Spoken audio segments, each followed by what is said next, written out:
Hey, salut, je suis Maude. Tu écoutes l'épisode 13 du podcast S'élever en même temps que son enfant. Dans l'épisode d'aujourd'hui, j'aimerais t'apprendre à toi, maman, à penser à toi d'abord et te rassurer, cela ne fera pas de toi quelqu'un d'égoïste. Je t'explique tout ça dans l'épisode du jour.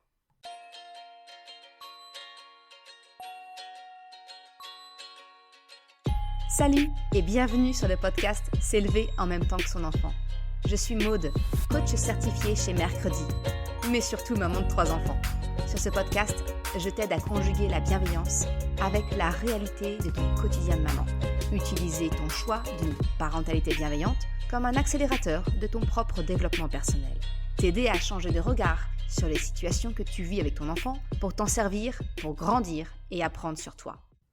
Hey, salut! Je suis contente de te retrouver pour ce nouvel épisode. Alors, sans plus attendre, j'aimerais te parler d'un sujet qui me tient particulièrement à cœur parce que je pense que c'est un petit travers que nous sommes nombreuses à avoir en tant que maman. Tu connais cette situation, j'en suis sûre. C'est celle où on est tout le temps la dernière.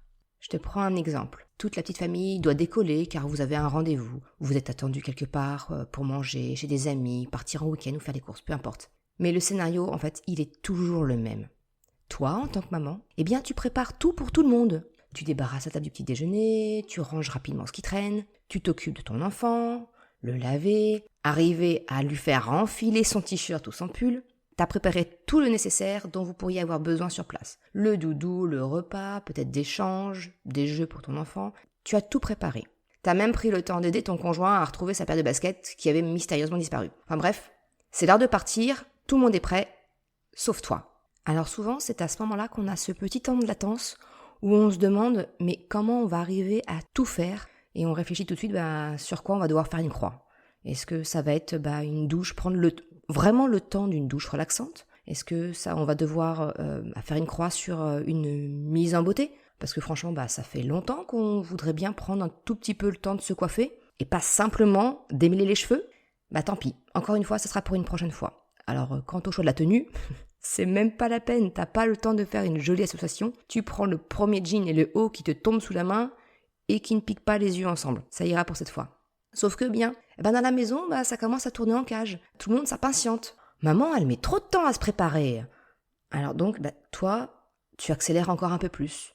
Et alors là, point bonus aux membres de la famille qui osera faire l'horloge parlante pour te rappeler que tu es en retard. Ça te parle, ce genre de situation? En fait, je pense pas me tromper beaucoup en affirmant que nous vivons toutes régulièrement ce genre de situation.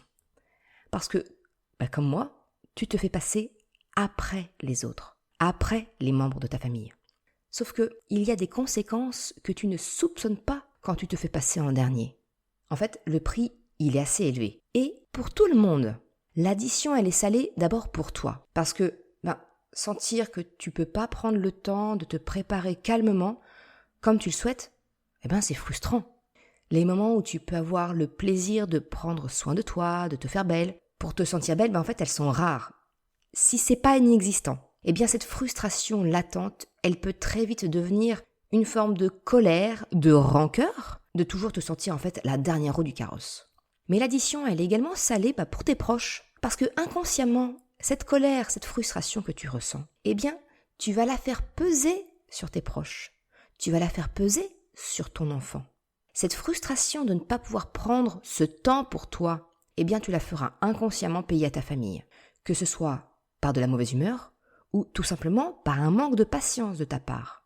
Mais de tes émotions d'être blessé, de ne pas avoir de temps pour toi, en fait, ça se traduira d'une façon ou d'une autre par ton comportement et ta façon d'être avec les tiens. C'est ainsi que, sans t'en rendre compte, tu leur fais payer l'addition. Alors que j'aimerais te conduire à cette prise de conscience. Factuellement, ni ton conjoint ou ta conjointe, ni ton enfant ne t'ont expressément demandé de te faire passer en dernier. Ils ne t'ont pas demandé de les faire passer en premier. C'est toi, toute seule, par le poids de l'habitude, du mimétisme de ce que tu as peut-être connu, que tu as reproduit. C'est toi qui as décidé de te faire passer en dernier. Alors pourquoi penser à toi en premier ne fait pas de toi quelqu'un d'égoïste? Ce que je vais te proposer dans cet épisode aujourd'hui, c'est que pour sortir de ce cercle vicieux, je te propose cette prise de conscience comme point de départ. Les membres de ta famille ne t'ont pas expressément demandé de les faire passer en premier, ni de te faire passer en dernier. Je le répète, mais c'est vraiment le point de départ de la réflexion. Ça signifie donc que tu as le droit, la possibilité de changer cela. Je vais reprendre l'exemple qui est très connu des consignes de sécurité dans l'avion. En cas de dépressurisation de la cabine, la consigne, elle est de s'équiper en premier du masque à oxygène pour pouvoir ensuite s'occuper d'une autre personne ou d'un enfant.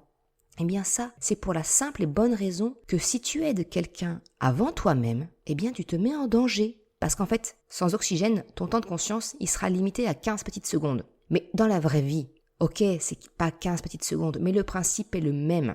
Tu comprends donc que penser à soi en premier, eh bien c'est prendre soin des autres.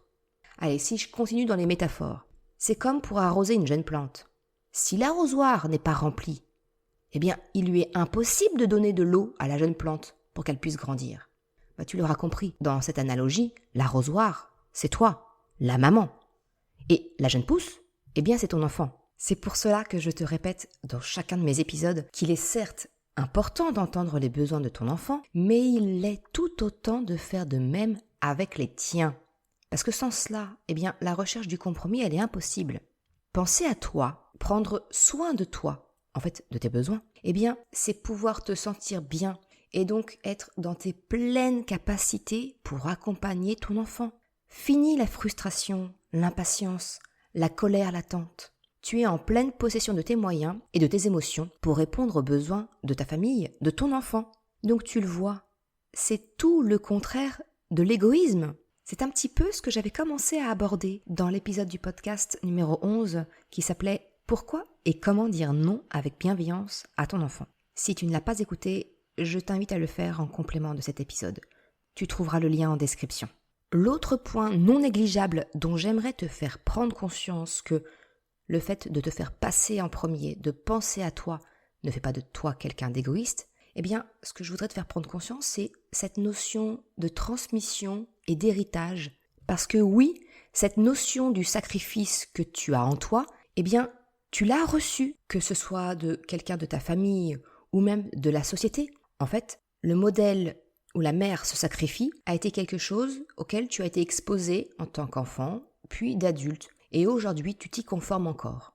Il y a cette petite phrase de Soline Bourdevert-Vessière qui m'a beaucoup marquée. Désires-tu que tes enfants prennent soin d'eux-mêmes comme tu prends soin de toi ? En fait, c'est quel exemple est-ce que tu veux être pour ton enfant ? Quel exemple est-ce que tu es pour ton enfant si tu continues à te faire passer en dernier ? Parce que le message inconscient envoyé, clairement, c'est « l'autre est plus important que moi ». L'autre est plus important. Ça renvoie à une idée de valeur. En fait, ça induit un sous-entendu comme quoi tu aurais moins de valeur que l'autre. Personnellement, suite à cette prise de conscience, j'ai fait mon choix et j'ai décidé d'arrêter de me faire passer en dernier systématiquement.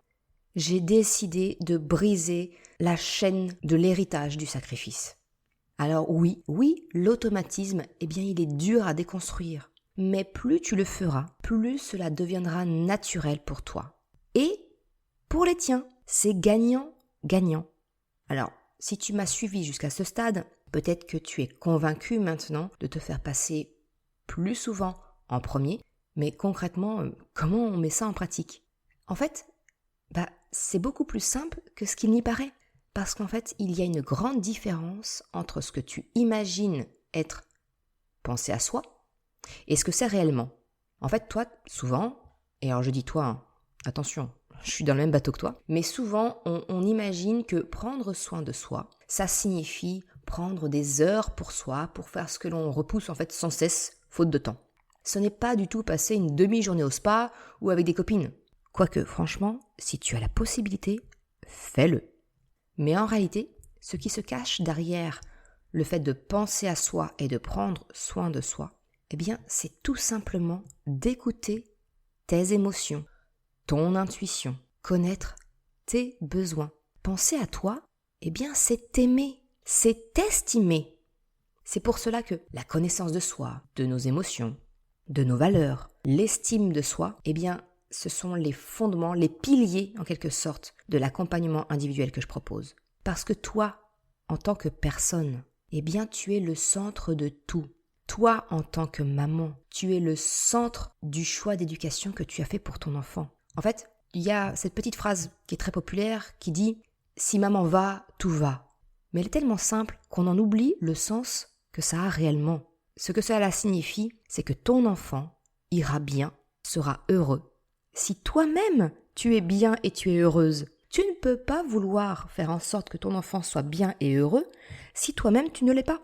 C'est pour cela que dans l'accompagnement que je te propose pour construire la relation de coopération auprès de ton enfant, tu as une place centrale. En fait, je commence toujours par travailler les valeurs, l'estime de soi de la maman, parce que c'est fondamental. Prendre soin de toi, penser à toi, eh bien ça commence par ne plus te museler, de ne plus faire taire tes propres besoins. Je t'apprends en fait à les exprimer, et de la bonne façon en fait. Donc si tu as envie de profiter de cette sortie en famille, eh bien pour te pomponner, prendre du temps pour te sentir belle, eh bien fais-le en commençant par toi. Alors si tu veux aller un petit peu plus loin, je te partage en description de cet épisode 2 petits livres qui donnent vraiment des astuces très concrètes pour approfondir le sujet. Il y a le fameux livre donc, de Soline Bourdever-Vessière dont je t'ai nommé juste avant. Son livre c'est « Être mère sans s'oublier ». Et le deuxième, c'est un livre d'Élodie Crépel qui s'appelle « 100 jours pour prendre soin de soi ». Alors, je termine l'épisode d'aujourd'hui avec ta mission si tu l'acceptes. Je te propose un premier petit pas en direction de toi. Lors de votre prochaine sortie en famille, s'il te plaît, pense à moi. Prépare-toi, toi en premier, et constate comment cela impacte la suite des événements, ton ressenti de la situation. Et je compte sur toi pour m'en donner des nouvelles. Tu peux par exemple me laisser ton message en commentaire de cet épisode, ou bien m'envoyer un mail ou un message privé sur la plateforme de ton choix. Je te remercie d'avoir écouté cet épisode jusqu'à la fin. Tu trouveras une retranscription, comme d'habitude, sur le site mercredi.com. Je te mets le lien en description. Si tu as aimé cet épisode, s'il t'a été utile, je t'invite à le partager, à en parler autour de toi. Ou si le cœur t'en dit, de me laisser une note 5 étoiles sur Apple Podcast. Cela me permet de faire connaître le podcast et m'encourage à progresser. Un grand merci à celles et ceux qui prendront le temps de le faire. Je te souhaite une excellente journée, après-midi, soirée, quel que soit le moment où tu m'écoutes. Et je te dis à la semaine prochaine pour un nouvel épisode. Ciao!